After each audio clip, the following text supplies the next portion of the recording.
আমাদের বর্ণালী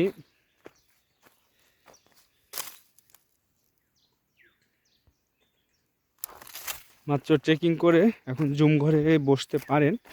ওর খুব জল পিপাসা লেগেছে। সে পালংখিয়াংয়ের যে পাহাড়টা আছে ওটা সরু মানে খুবই খাড়া একটা পাহাড়, সেটা সে সামিট করছে। সামিট করে এখন সে জুমঘরে এসেছে। এই হচ্ছে জুমঘর।